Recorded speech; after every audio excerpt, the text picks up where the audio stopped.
Hello, and welcome to Storage Developer Conference 2021. We're going to go ahead and cover ransomware and how you can use intelligent storage to help detect, mitigate, and recover from it. My name is Chris Lionetti. I'm an employee of Hewlett Packard Enterprise, and I'm also SNIA's Vice Chair. Let's go ahead and jump right into this. The first thing we're going to talk about is a plan of attack. We're not going to stop ransomware with good thoughts. We need to be able to set up some infrastructure beforehand and set up some environment beforehand. So to do that, we're going to first take a look at patching and hardening the infrastructure. We're going to then move on to making a baseline and monitoring my systems. Because without a baseline, you're not going to be able to do anomaly analysis. The anomaly analysis is going to be used to determine not just that you're infected, but also when the actual infection started. Because without determining the start of the infection, we can't recover to a known good data set. So, and I'm coining this term jokingly, the ransomware recovery point objective. We need to be able to try and recover the data to the most recent point before the encryption started. So we're going to talk about how to do that, and we're going to talk about some of the requirements to set this up. Now, I should point out that none of this is going to make your life any easier when it comes to hardening your infrastructure and your servers. You still need to do all of that stuff because this is not a method to prevent ransomware that will erase the need for any of these other methods. This is a kind of an end-all catch-all that may or may not help you, but at the same time, you still need to run firewalls. You still need to have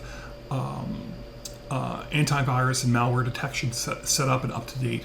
So something to think about is that when I talk about ransomware, I'm not just talking about some piece of software that somebody downloads that infects them. While that's the most common approach when it comes to home users, when we talk about infrastructures that are businesses, the most common approach is that somebody downloads an exploit, and that exploit will automatically put a backdoor into a system, and that system will be used to then try and escalate privileges, to try and get additional accounts, and then to attack nearby systems that it can get access to, and then do the exact same thing all over again. So a true ransomware is commonly going to be software plus an actor doing bad things to your environment, not just software alone. So in that environment, we want to make sure that we do all the things to stop those kind of attacks. Part of that's going to be role-based access control. You need to be able to limit down with least privilege access as well to make sure that whoever gets into your environment can't walk across your environment. Again, it's very bad practice to have the same credentials that are used to manage your server be the ones to manage your array.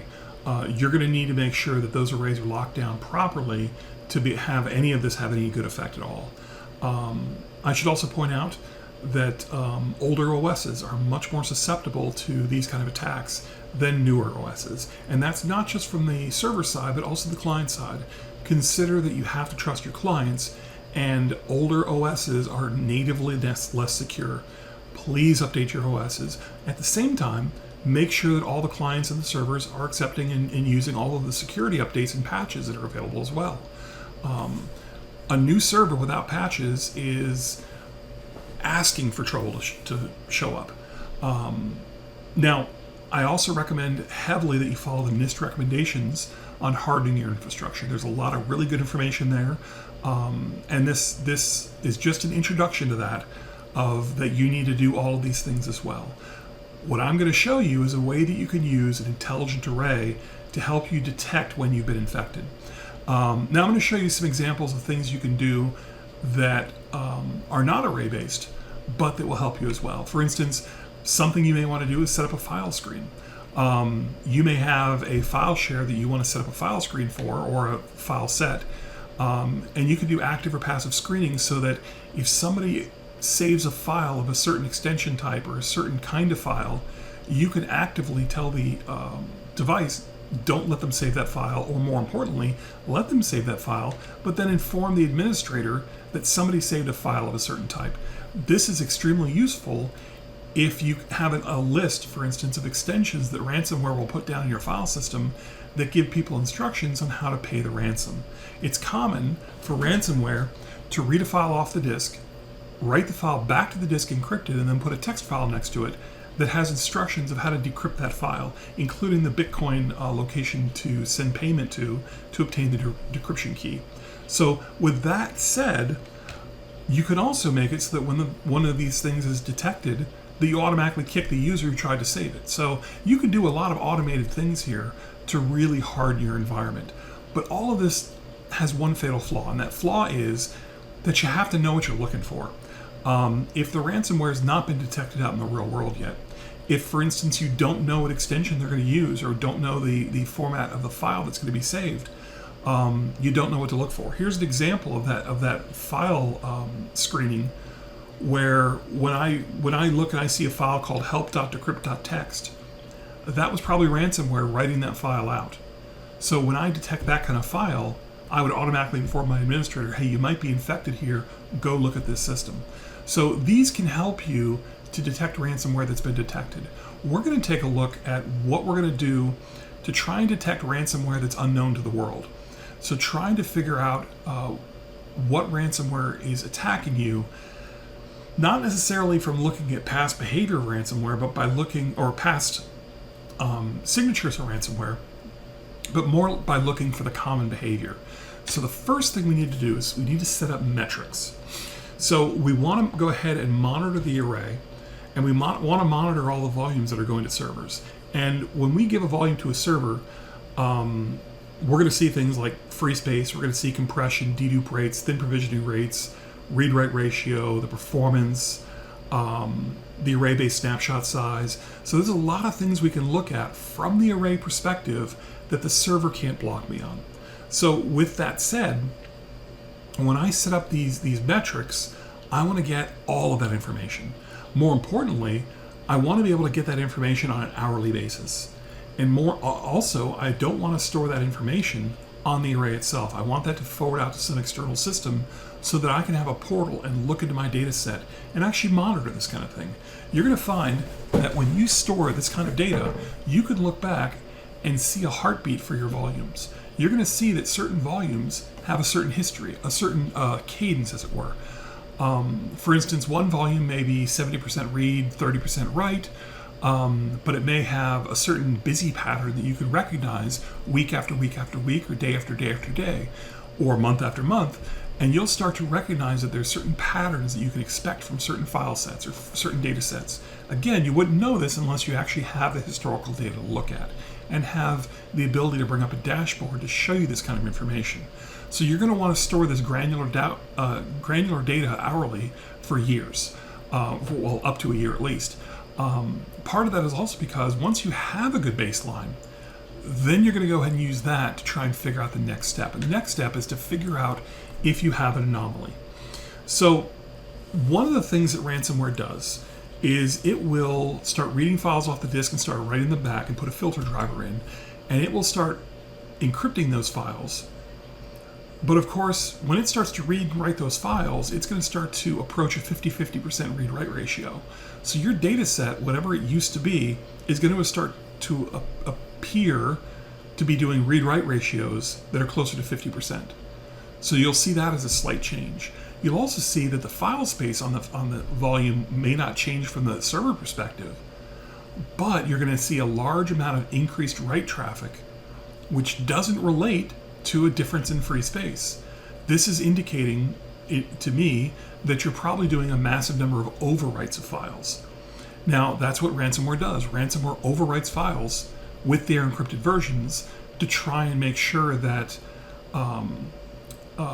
you can't get the originals back. Of course, the older version of the file is actually somewhere else on the disk, and it gets overwritten eventually.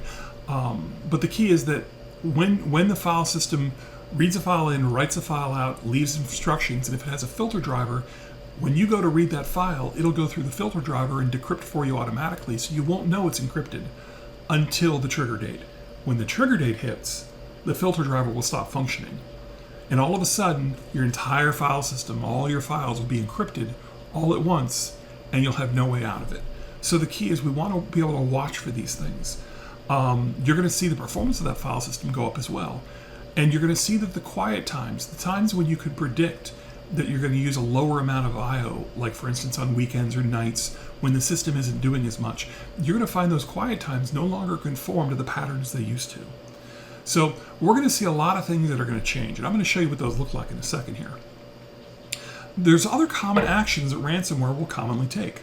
Ransomware or ransomware actors will commonly, on a server, disable things like volume shadow service, or disable snapshots, or even delete snapshots, because they don't want you to be able to recover back to the states you were in. So if your snapshots are based on host, you got a problem, because if they've already compromised the host, they can compromise the snapshot protection of that host as well. Additionally, if you have backup agents that live on the server, they're going to try and compromise those too, and they're going to try and interfere with backup operations. And again, you may not know it. You may be backing up encrypted data from now on and not even realize it. So they want to wait. They want to interfere with the backups if they can. But more importantly, they also want to time those backups out.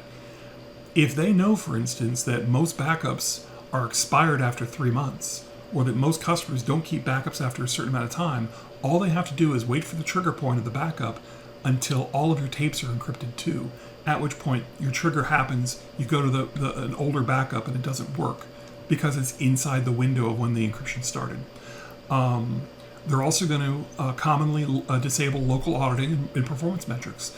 So the file screen I showed you is very, very useful. However, it is susceptible since the file screen itself is running on the server it's actually monitoring. So there's certain things that may or may not help you. The common theme here, though, is that the ransomware actor or ransomware software is going to try and muck around with the server that they have the credentials for as much as possible. So to help with that, the array, being a different security domain, not the same credentials, not infected, has its own way to back that data up that's outside the purview of the server. So the server can't affect that backup process. So let's take a look at what some of these things look like. Now, before we do that though, we're going to talk about isolate. Once you've detected ransomware is on your machine, you're going to isolate that machine. You're going to try and figure out what to do to cleanse it. Now, we could go into depth on how to cleanse that machine, how to get that machine back to a state where you can restore your data to it. However, that's an entire week course of its own. Needless to say, it might require a fresh install. You might wish to do a fresh install. It may require resetting a bunch of domain credentials, disabling local accounts, investigating other machines on the periphery. Because remember that whenever one machine is infected, you need to inspect all the machines that it can see as well that have common credentials, because it's very likely it's jumped from machine to machine. So once you've cleansed your environment, at that point, we want to go ahead and restore the data to what it looked like before the encryption started. So we're going to need to figure out when that happened. Now, to do this, of course, you're going to need to have granular long life snapshots, and you're going to need to be able to compare the size of these snapshots so you can see when things started to change. Now, let's take a look at what these metrics look like in the real world.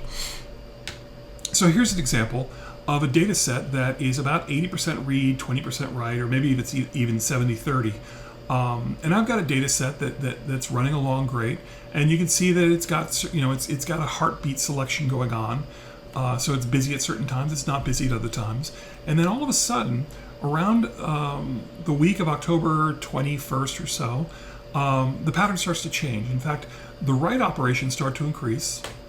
You'll notice that the quiet time has also started to disappear because the ransomware doesn't throttle itself down during quiet time. In fact, it speeds up during quiet time. So you're going to notice that the write operations actually increased drastically. The read operations have increased slightly, but you'll notice that I've started to approach a 50-50 ratio. So this right here is indicative that something is going on because the pattern I'm so used to has started to morph into something new. Now, additionally, you'll see that my snapshot usage has done something similar as well. That is that my volume usage, which includes the savings from compression and dedupe, my volume has started to increase in space, even though from the file system it does not appear to have done so at all. But my snapshot usage has also increased. This means that I'm writing a lot more data to my volume, and I'm overwriting data because those snapshots are that snapshot space is increasing as well. So you can see that this is both pointing back to, again, the week of October 20th, something going on there. Now, again, none of this is proof positive that I've been infected. These are just pointers to let me know. But then I go ahead and take a look at the snapshots, and I do a quick command to retrieve my snapshot information. And you can see I do snapshots every day at about 1400 hours. And each of those snapshots, and I've cut some out here to abbreviate the list, I start to dig in that week here, and I see that before the 20th, my snapshots were tiny. My snapshot increase, meaning my added data for each snapshot, was very, very small. As soon as the 20th or 21st appeared, and again, I've highlighted this one in red to show you where the demarcation line is, you can see my snapshot usage has gone nuts. So this increase in snapshot usage tells me that a lot of data is being written to that volume that's forcing things out of the volume into the snapshots. And you can see that it's a drastically different change. So with those three things, I would say this machine's probably infected. And more importantly, I can probably say the date I want to recover to is probably October 19th, October 20th, somewhere in that time frame is going to be where I want to restore to be able to get my data set back that's not encrypted. I could probably restore snapshots after that, and very little of the data will be encrypted. But again, I have to hunt and peck to find out what's what. What I would probably want to do is restore the data for the 19th, and then if individual files need to be changed after that date, I might do another restore from the 23rd to another folder and only show the files that have been added since the 19th, and maybe selectively bring them over once I've checked to make sure they're not encrypted. So again, I can restore back to the date. Now the key here is that this is only done on a machine that's already cleansed and no longer has an actor playing badly on it, and none of the data on this file system, none of the data on this volume is executable. This is a data volume only. So with that said, I have a safe place I can restore to. Now, the important thing to note here is that this works very, very well for file services. It works very, very well for a lot of different applications because it doesn't look at the actual file system itself. Instead, it looks at the different storage metrics attached to the volume. So it doesn't even matter if the files are locked or unavailable, or you don't have ACLs to actually look at certain individual files because you're looking at the volume level. Additionally, this works on virtual machines that are hosted on a server. So I have a server that's hosting 3 virtual machines, and each has a VHD. Those VHDs or VMDKs or VMFSs are stored on a volume that's given to that that host, and will exhibit the same kind of behavior. So if I see a drastic difference in my volume that's hosting a VHD, I can actually, from that, determine that my virtual machine is probably infected. So this would work very, very well for a VDI environment. It would work for virtual machines in general. But again, it's because I'm looking at the raw data itself. There are 2 scenarios that this does not work very well. The first of which has a mitigation for it, which is if I'm using host encryption to make sure that my file set from my host has at-rest encryption, such as Microsoft's BitLocker, for example, I have a problem because the array, once the data has been encrypted before it gets to the array, can no longer see the benefits of thin provisioning, compression, dedupe, and in fact, it even interferes with portable snapshots. So with that said, if BitLocker is used to offer that customer at-rest encryption, they may want to consider not using the OS to do at-rest encryption, but instead have the storage array itself do the at-rest encryption. There's a lot of storage arrays on the market right now that will do at-rest encryption, as well as offering all of these other benefits as well. So you don't have to give up the feature of at-rest encryption, you just have to move it to a different layer in the stack to be able to retain this ransomware detection capability. The other data set that would not be detectable if ransomware were to attack it is a data set that has near zero compressibility today, or deduplication rate today, that already matches the 50-50 read-write ratio and already matches the workload that does not have, quote, downtime or quiet time. So if your data set today already looks like what ransomware would make the data set look like, I can't see the difference. So at that point, I would no longer be able to use my data analytics type information to be able to discover that information. And again, this is kind of a big data problem. You could look at this data externally from the array perspective to be able to warn a server administrator, we think you have a problem, long before they've detected it themselves, if it's a new unknown variant of a ransomware attack. So again, these are helpful things for a storage admin to be able to clue in to its server administrators. Now, I should note that some of the considerations that are important here are that you're going to want a phone home system that doesn't just tell you that a fan pack died or a power supply died. You're going to want a phone home system that gives you a portal that gives you the performance metrics of the array, because you're going to need that historic perspective. You're going to need the modeling so you can figure out that my model has changed. I can look at my data set and figure out that my performance has changed, my read-write ratio has changed, my savings has changed. All that information should be pullable directly from a portal such as that. And again, space-saving features like thin, compressed, dedupe, those should all be included in those metrics as well. Additionally, you're going to want a storage device that's going to support snapshots that are both granular and long-lived, meaning that you may want hourly snapshots, you may want daily snapshots, but you're going to need to be able to survive for 3 months or 6 months or 9 months worth of snapshots, even with that granularity. So you may need hundreds of snapshots to exist. An array that only supports 1, 2, or 4 snapshots is simply not going to be able to protect you from this kind of infrastructure.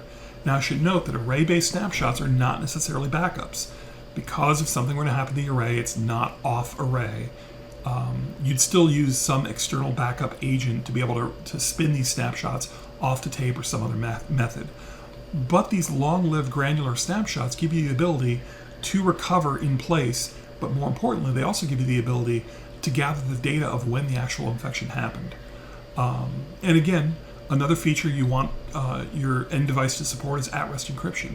You can't necessarily tell your OS admins that they should turn off their at-rest encryption if you can't offer them the same feature, because you don't want to lower your stance to fight ransomware. You don't want to lower your security stance to fight the ransomware. If anything, you want to be able to offer them features that they didn't have before. You want to offer them savings and warnings that come out of the blue above and beyond what they're already expecting. So this kind of thing, you would have never thought, I would have never thought that a phone home system, thin, compressed, dedupe, that all these features would actually tie into a security stance. But in fact, they do. They do, because we can use data analytics and big data information to find out when somebody's been infected. Most of these phone home systems by various vendors have some sort of REST API as well, or some other way to pull data out of them. So if you want to put this data into something like Grafana or some other method, you could do that as well. And again, it could be that you build your own type of system to gather this data as well. There's a lot of ways to skin this cat, but the idea here is to defeat ransomware. So if this has helped you to figure out what, as a vendor, you need to do to be able to help your customers solve this problem, or something you as a customer need to take a look at to make sure that you can solve these problems in the future, I hope this was very helpful for you. And again, my name is Chris Lionetti, and I would love to get feedback for the session. We use this feedback to help define what the next Storage Developer Conference will look like. If you have sessions that you like or speakers that you want to hear from again, please make sure you let us know, because that's how we make the event better and better every year for you. Have a great day. Thank you very much.